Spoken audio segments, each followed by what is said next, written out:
the unrest in Kyrgyzstan. The latest is Kyrgyzstan's President Kurmanbek Bakiev has reportedly left the country after thousands of protesters calling for him to step down clashed with police. That news broke within the last 2 hours. The opposition is claiming that 100 people have been killed, but the country's health ministry, these are the latest figures we've got, saying the number of dead is 40. There have been reports of police firing live rounds into the crowds throughout the day. A state of emergency has been declared in the 4 cities where demonstrations have been held. Protesters in the capital, Bishkek, have stormed the parliament building there. Across all the latest, bringing us reports throughout the day, artist Igor Piskunov is in the capital for us. Igor, hi. Good to see you on the line. I know communications have been difficult. Unconfirmed sources saying that the president has left the country. We've reported that now for the last hour or so. If that is true, who is in charge? Well, first of all, we're getting new reports that the houses of the members of the family of President Bakiev have also been set on fire, and actually the reports that the president left Bishkek followed after allegations that the opposition, the crowd of these activists, also approached his home. Now, currently, the opposition has announced that they formed a new government, which is headed by Roza Atambayeva, who is the former foreign minister of the country, and now apparently the opposition has gained control of the situation in Bishkek.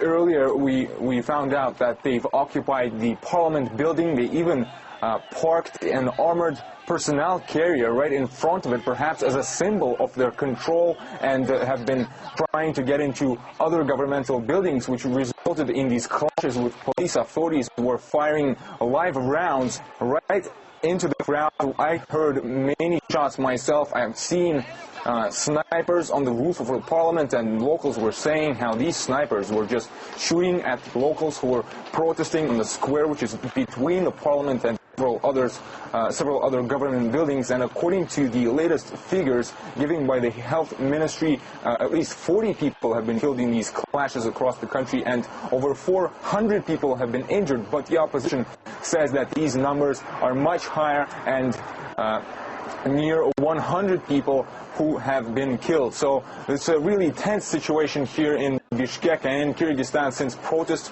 are continuing in several other cities, especially in Talas, where they started on Tuesday, where thousands of people also gathered demanding the resignation of authorities. We're just getting some news through now from the production team. We're hearing the leader of the opposition is saying that the parliament has been dissolved. These, again, unconfirmed reports coming through to us here in Moscow. I just want to clarify what you picked up on just now, that other bit of developing news. I just wanted to be very clear about what you were saying, Igor. You were saying that the family residence of the Bakievs reportedly on fire. Are we talking about the presidential residence there?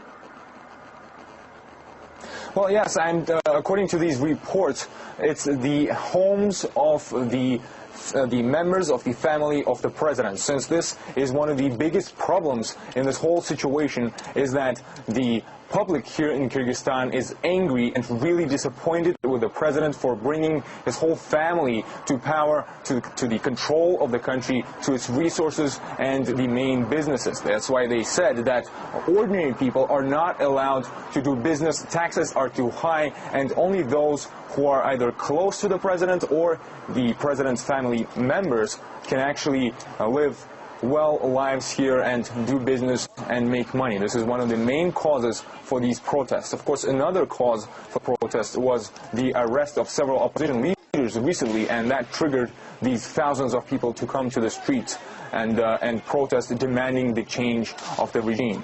But staying with the topic of Kurmanbek, of the president and his family and close ones at power, here's what one politician here in Kyrgyzstan had to say. Let's listen to Gennady Shufrin.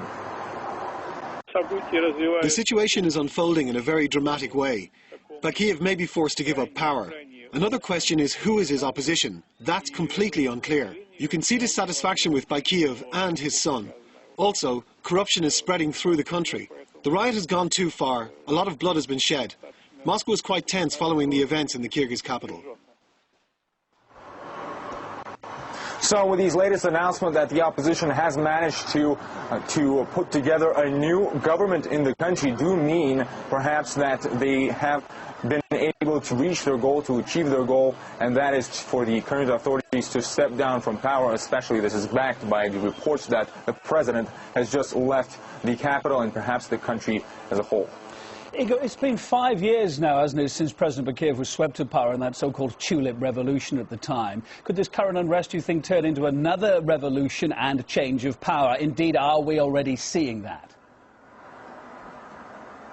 Well, perhaps we are, as I just said, but what's really ironic about the situation is that President Bakiyev initially came to power following the tulip revolution 5 years ago, so he was actually backed by the same people who are now demanding, who have now been demanding him to step down from power. There's several similarities and several differences between these two events which have been happening 5 years ago and which are unfolding now in Kyrgyzstan. First of all, thousands of people took to the streets back then. They are on the streets at the moment demanding for change, so that's one similarity. Another similarity is that people are now have closed their shops, restaurants, and small businesses in the city here, and I've seen it myself, and they say that they're afraid that these protests are going to continue just like they did 5 years ago, and that also they will be accompanied by these mass robberies just like it happened during the tulip revolution. But there is one major difference, and that is the scale of violence, because during the tulip revolution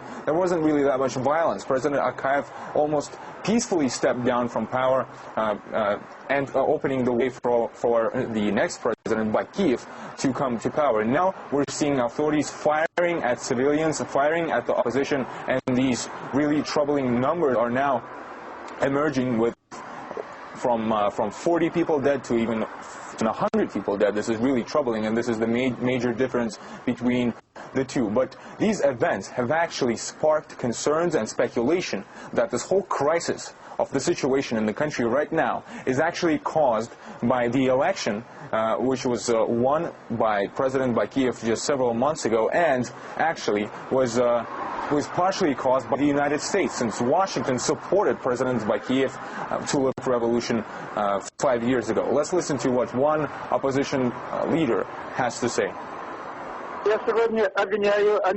Today I blame the Americans for their double standards. When they see all this and close their eyes to it, they criticize other nations, while here they support this regime.